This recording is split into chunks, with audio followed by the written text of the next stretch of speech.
What's up? Welcome back to No Tracers. I'm your host, K, just the letter K. I'm known as No Tracers, and hey, let's jump into this show. Step into the world of decay, abandonment, and chaos. The story of an urban explorer starts here, at the beginning. Welcome to the podcast you've been looking for all along. This is No Tracers. Here, we take only photos. We leave only footprints. And remember, leave no trace. So if you're new to No Tracers, this show is all about urban exploring. Obviously, you just heard the intro. I'm your host, Kay, and you can find me online at No Tracers on Instagram, TikTok, notracers.com, No Tracers Urbex on YouTube, all the good stuff. If you guys are new to the show, please hit the subscribe button. We have new episodes come out every single Friday. This week on the show, I am speaking with Harley Q Urbex. You can follow her on Instagram at harley.q.urbex. And she's also on TikTok and Facebook, all the good places.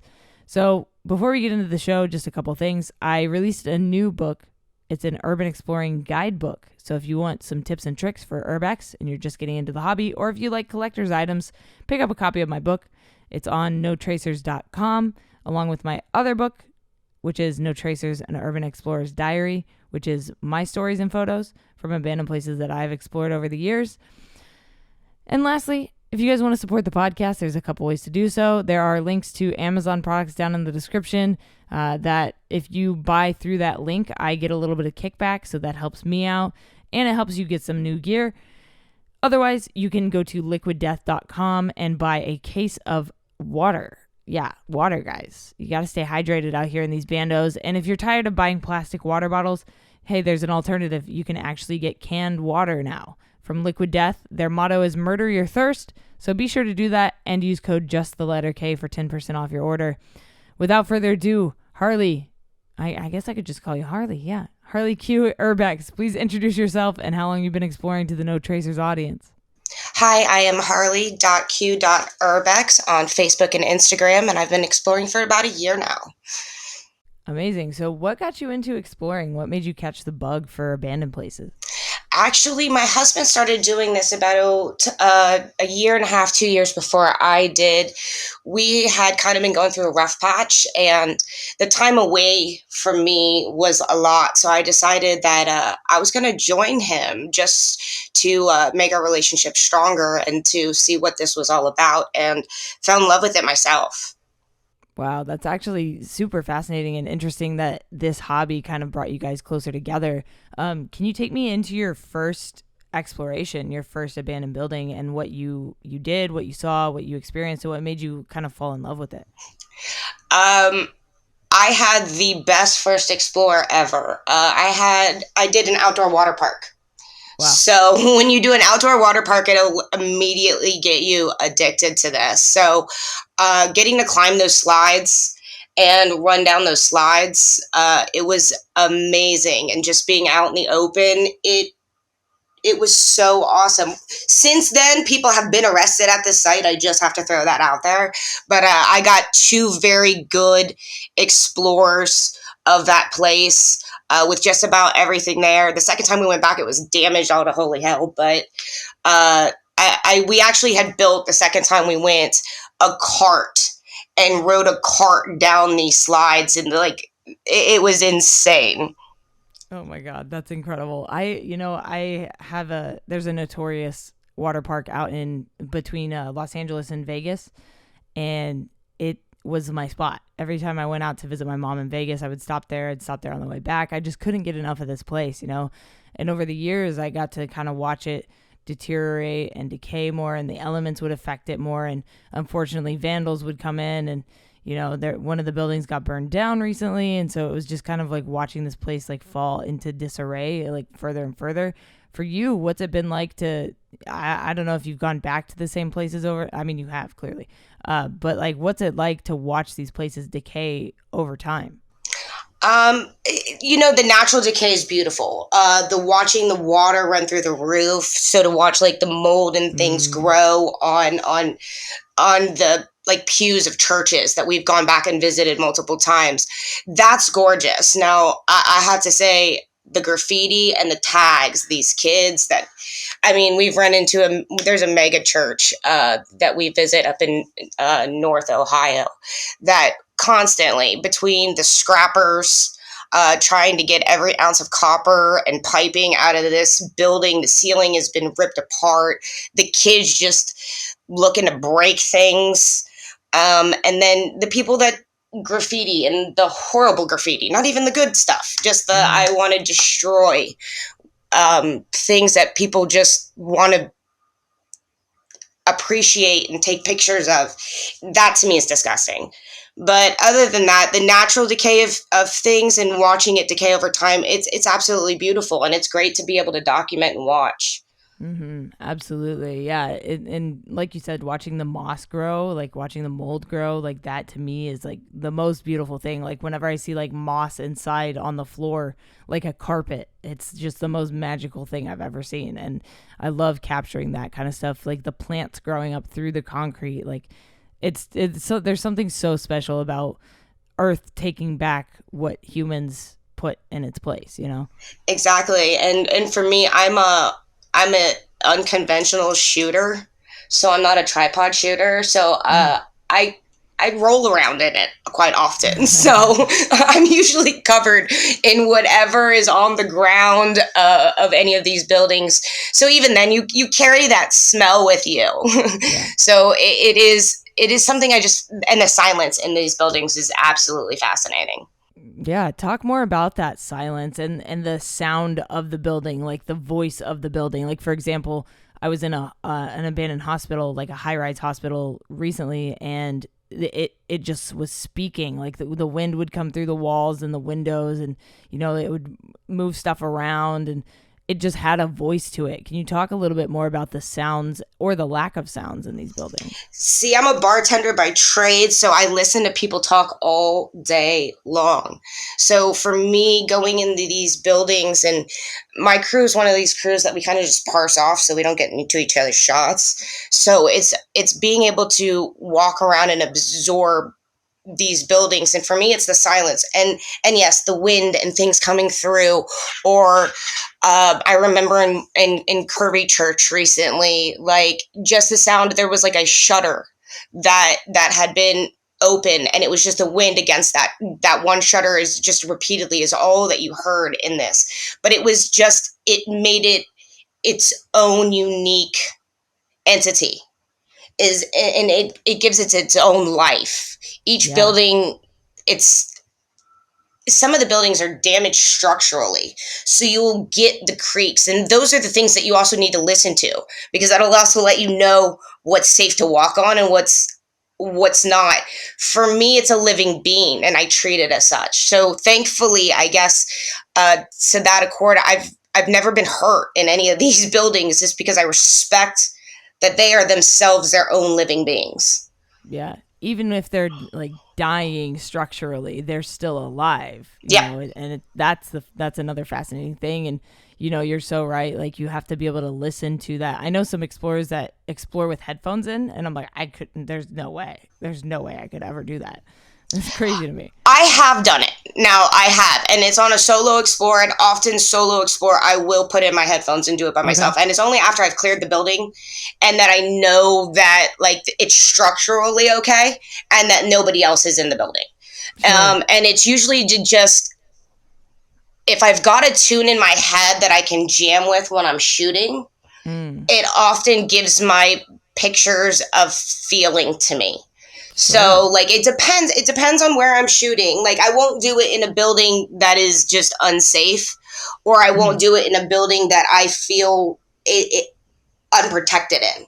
I won't ever shoot with headphones solo in those instances. Gotcha. And I never shoot with headphones when I'm with people. And it's only because usually they're yelling at me to either get out of their shot or you're yelling at them to get out of your shot. Right. For sure. Absolutely. So speaking of photography, when did that enter your life? When did you first pick up a camera, and then when did you start documenting your explorations?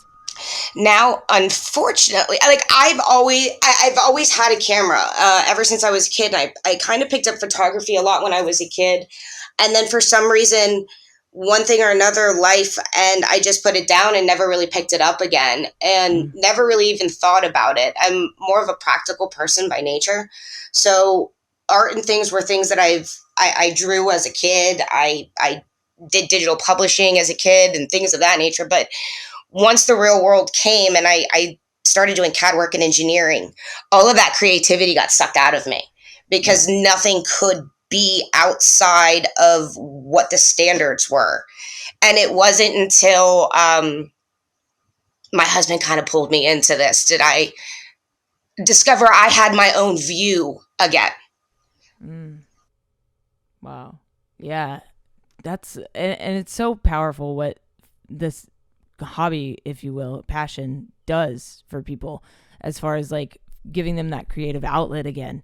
And, I've heard a couple stories of people that have been through, hell, and these abandoned buildings saved them. I mean, for example, I had Detroit Unseen on the podcast, and Yep. Yeah, I mean, his story. He used to do like heroin in these abandoned buildings, and it literally saved his life. Like, it's amazing how powerful this stuff is. I mean, I'm a recovering alcoholic. I have almost 2 years and 3 months continuous sobriety.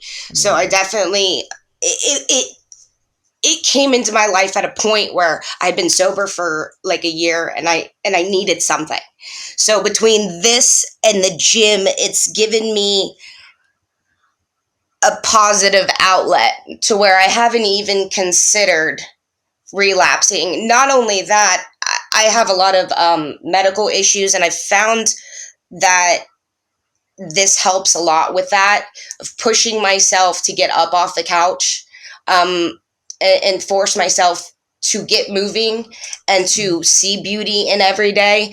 And honestly, I've found in this community a lot of people with the same, a lot of health issues, that this has helped save them and give them a reason to look at the world in a beautiful way. Absolutely. Yeah. It's such an amazing thing. And, I wish more people knew about it, but also I wish that less people knew about it because of the the vandals, and, a lot of people during COVID were bored and they were like, let's go fuck up some buildings, So I feel like a lot of our spots kind of got ruined during the pandemic. And, but yeah, I mean, I think it's such a powerful thing if done the right way. For you, do you have any urban exploration injury stories that you can share? I had to think about this. I have one, and it was because I am very, very, very, very short. So I never, ever, ever have to worry about ducking, ever. Yeah. And I was taking off my sunglasses, walking into a church, and was looking down, taking off my sunglasses, and walked straight into a pipe and hit me right in the mouth and busted my lip. But that's to the extent. I've climbed up pews. I've been on top of roller coasters. I've climbed to the top of curvy church, like been on roofs.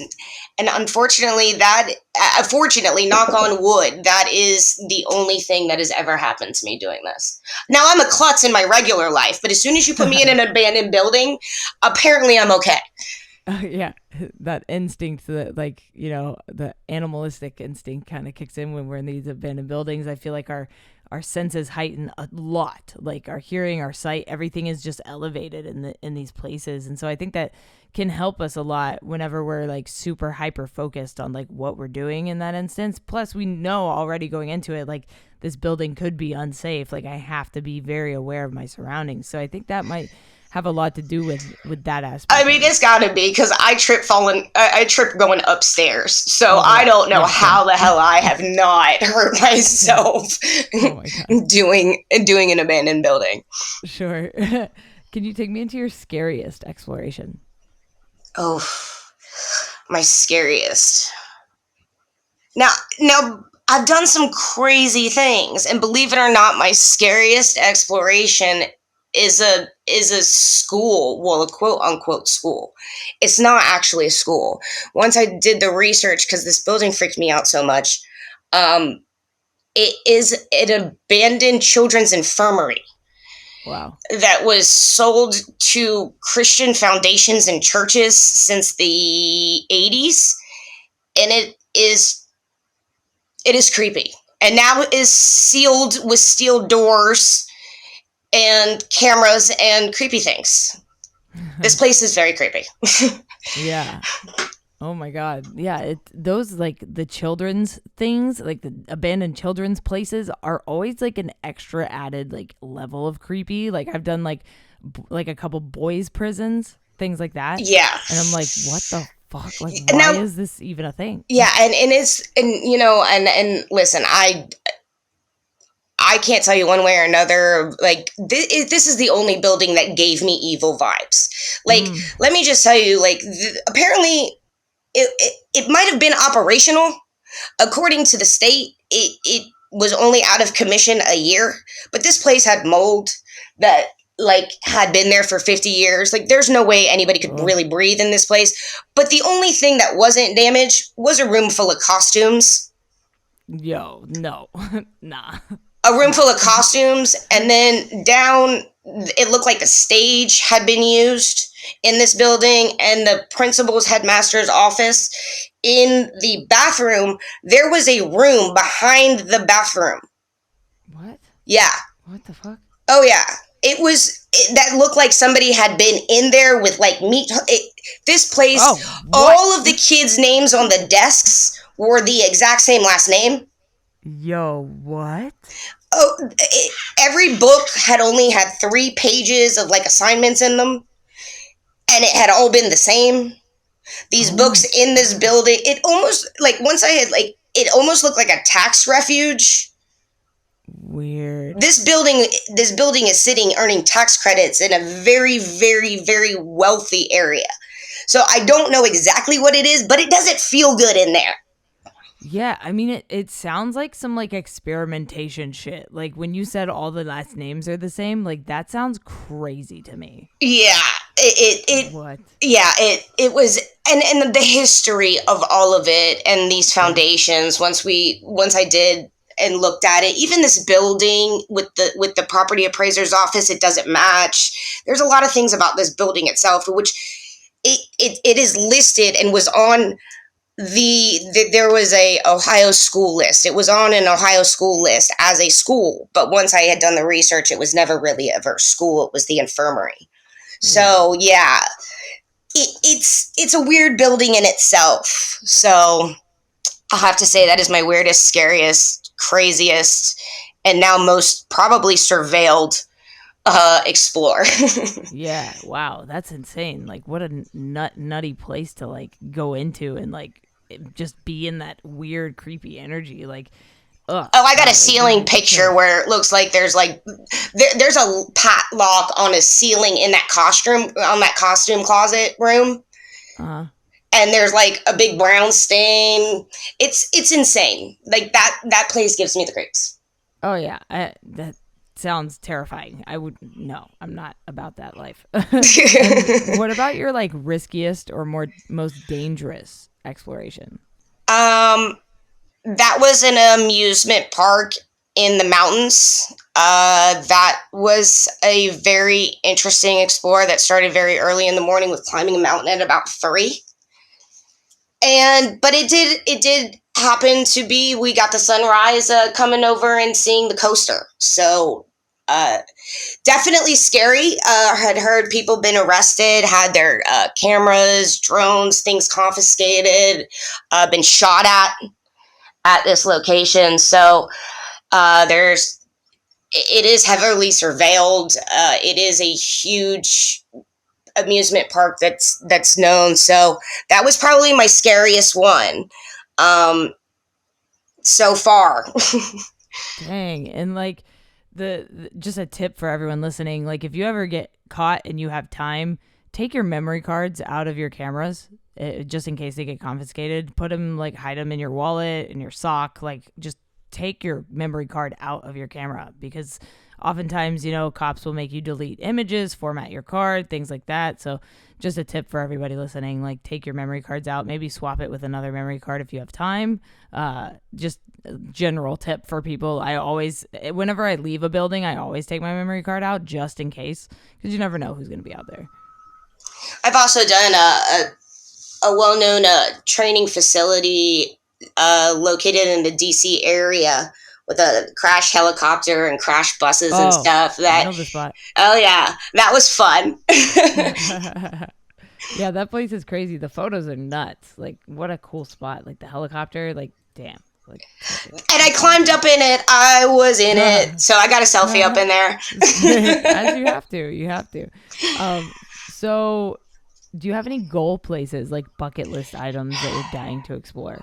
Oh, of course. We've got the Chernobyl, which of course is never going to happen at this point now with people being retarded. Then we've got I've still got yours, Six Flags. Yes. So if you haven't done it, let's do it together. I'm so down. I'm so down. I haven't done it. I want to. And it's probably going to get sold soon. I mean, they keep saying that every year, like there's a new buyer or whatever, and it just hasn't happened. But yeah, I'm dying to go to that place. So let's get together, because I so desperately want to do that. I just want to get overseas, to be honest with you. I've explored so much here. Detroit's my new home. I love Detroit. Detroit's my homeland at this point. So yeah, at this point, pretty much anywhere overseas. Just Europe's got a different feel. Like you were saying in your first podcast, East Coast's got its feel compared to the West Coast. I'm from Florida, so everything's new and shiny. Florida is much kind of like California, where everything's new, shiny. If things have been there, they're kind of historic places. But even then, they're not new. Or they're newer than the oldest buildings. I love all of the East Coast, more of the hospitals, the mental hospitals. I did the first psychiatric hospital, so if you haven't done that yet, you need to. Let me just tell you, that one's heavily surveilled, so you just got to get in and get out, because security wraps around, because it sits on an active hospital. So yeah, but yeah, just pretty much anywhere overseas, and that Six Flags I do want really, really, really bad. Yeah, and you know the main thing with the Six Flags that I hear is like you don't have to worry about the security guards, you have to worry about the alligators and the snakes, and the wild pigs. Oh yeah. So basically anything in Florida. Yay! Yeah, exactly. If you could live in one abandoned place you've explored for an entire week, which place would it be? I explored an abandoned high-rise hotel with bar, so I'm going to vote to take that because it had full power. And when I went in, it actually had a whole room set up in there. Wow. Yeah, so I think there was like a drug dealer or something living in it. Oh. So yeah, I would definitely take that one. Cool. What do you hope for the future of urban exploring?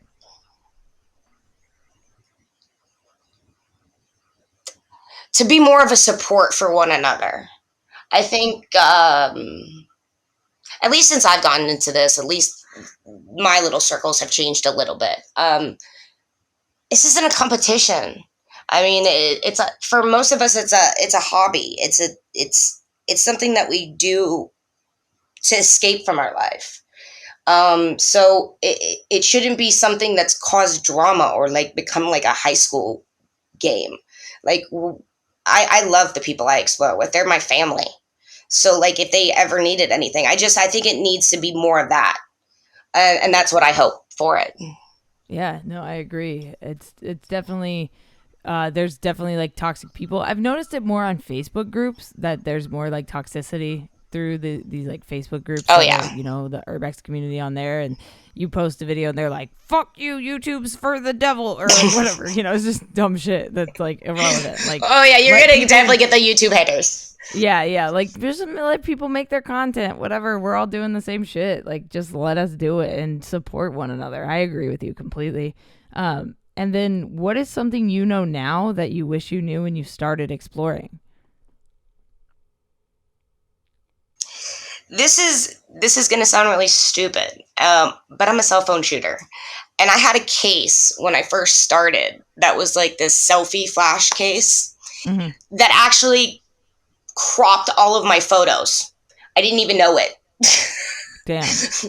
It basically, I have a vignette around all of my photos when I first started shooting with the wide angle. And I wish I would have known that and noticed it and taken my fucking cell phone case off earlier. I mean, it's not stupid. That's a valid thing, you know, like that sucks. Like, you know, sometimes we can't go back to these places. So it's like, you know, sometimes you get the one opportunity and then like you hate your photos and you're like, well, shit, like what do I do? You either go back and reshoot it, or you just get to be mad at yourself for a moment, and then you get to learn. I mean, this is the learning experience. I mean, when I first started out doing this, did I ever think that it would be this big of a thing in my life? So I just have to give myself credit that I've evolved. Absolutely, yeah. And how did you come up with your username on Instagram? I always wear pigtails, and believe it or not, I look, when I'm super blonde, like Margot Robbie when she played Harley Quinn. So, and not only that, a lot of my mannerisms are very much like hers. So everybody in my real life says, you know, you remind me of Harley. And I'm like, all right. So that's what I went with. Just embrace it. I love that. You know, she's such an icon in the comic book series and in the I'm movies, just as crazy in a nutbag too. So, I mean, I guess it just totally fits all the way around. Perfect. Yeah, I love Harley. She's amazing. Like, what an icon. So if people want to follow your journey into Decay, where can they find you online? Drop your social media one more time. All right. You can find me at harley.q.urbex on Facebook, Instagram, and TikTok. Amazing. Thanks for coming on the show. Thank you so much, and you have a wonderful day. All right, that was my episode with Harley Q Urbex. If you want to follow her, go check her out on all social media. I put her links down in the description for you guys. If you enjoyed this episode of No Tracers, leave a rating and feedback, and I'll send you a signed photo print of an abandoned place that I've explored as a way of saying thank you for supporting the show. Wow, another one in the books, guys. If you want to come on the show, or you have a story to share and you don't want to come on the show, hit me up at contact@notracers.com, and we'll either schedule you to come on the show, or I'll read your story. If you email me a story, I will read it on the show. I'm going to do listener tales. So that'll be a new segment on the show once I start getting emails in. I appreciate you guys. Please go check out the website, notracers.com. Check out the YouTube channel, No Tracers Urbex, and follow No Tracers on Instagram and TikTok. I'll talk to you next week for another episode. Stay strong, keep enduring, go out, go explore something, and remember, leave no trace.